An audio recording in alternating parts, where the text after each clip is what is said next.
Air India airport সার্ভিসেসে 1049 customer service executive, senior customer service executive এবং customer service executive পদে 1049 জনকে নেবে এয়ার ইন্ডিয়া এয়ারপোর্ট সার্ভিসেস, পূর্বতন Air India air transport services. এটি কেন্দ্রের অসামরিক বিমান পরিষেবা মন্ত্রকের অধীনস্থ একটি সংস্থা। মুম্বাই আন্তর্জাতিক বিমানবন্দরে 3 বছরের চুক্তিতে প্রার্থীদের নিয়োগ করা হবে। প্রয়োজন অনুসারে চুক্তির মেয়াদ বাড়ানো হতে পারে। পুরুষ মহিলা উভয়েই আবেদনের জন্য যোগ্য। এই নিয়োগের বিজ্ঞপ্তি নম্বর এখানে দেওয়া হলো। শূন্য পদের বিবরণ। কাস্টমার সার্ভিস এক্সিকিউটিভ 706টি। শিক্ষাগত যোগ্যতা দেখে নাও, যে কোনো শাখায় স্নাতক।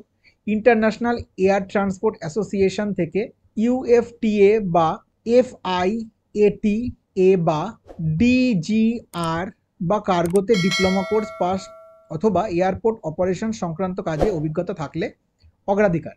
কম্পিউটার জ্ঞান থাকা বাধ্যতামূলক। প্রার্থীকে অবশ্যই ইংরেজি ও হিন্দি ভাষায় দক্ষ হতে হবে।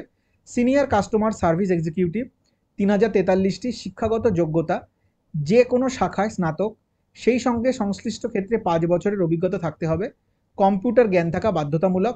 প্রার্থীকে অবশ্যই ইংরেজি ও হিন্দি ভাষায় দক্ষ হতে হবে। বয়স 1/7/2024 তারিখে। সিনিয়র কাস্টমার সার্ভিস এক্সিকিউটিভ পদের ক্ষেত্রে 33 বছর এবং কাস্টমার সার্ভিস এক্সিকিউটিভ 28 বছরের মধ্যে হতে হবে। তফসিলিরা 5, ওবিসিরা 3 বছরের ছাড় পাবেন। বেতন দেখে নাও। সিনিয়র কাস্টমার সার্ভিস এক্সিকিউটিভ পদের ক্ষেত্রে নির্দিষ্ট মাসিক 28,605 টাকা। কাস্টমার সার্ভিস এক্সিকিউটিভ পদের ক্ষেত্রে 27,405 টাকা। অনলাইন দরখাস্ত করতে হবে এই গুগল ফর্মের মাধ্যমে, যেটা দেওয়া আছে দেখো।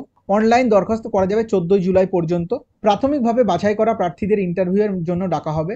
তখন ফি বাবদ দিতে হবে 500 টাকার ডিমান্ড ড্রাফট। এটি AI এয়ারপোর্ট সার্ভিসেস লিমিটেড এর অনুকূলে মুম্বাইয়ে প্রদেয় হতে হবে। ডিমান্ড ড্রাফটের পিছনে প্রার্থীর নাম ও মোবাইল নম্বর লিখে দেবেন। তফসিলি ও প্রাক্তন সমরকর্মীদের ফি দিতে লাগবে না। খুঁটিনাটি তথ্যের জন্য দেখো উপরোক্ত ওয়েবসাইট, এই যে দেওয়া ওয়েবসাইট আর কি, www.aiasl.in। ভিডিওটা ইনফরমেটিভ লাগলে অবশ্যই লাইক ও শেয়ার করে চ্যানেলটিকে সাবস্ক্রাইব করে পাশে থাকা বেল নোটিফিকেশন আইকনটি অন করে নিয়ে আমার চ্যানেলের পরবর্তী ভিডিওগুলো নোটিফিকেশন পেতে। তাহলে দেখা হচ্ছে পরের ভিডিওতে। তখন ভালো থেকে সুস্থ থেকে দেখতে থেকো be exam ready YouTube channel.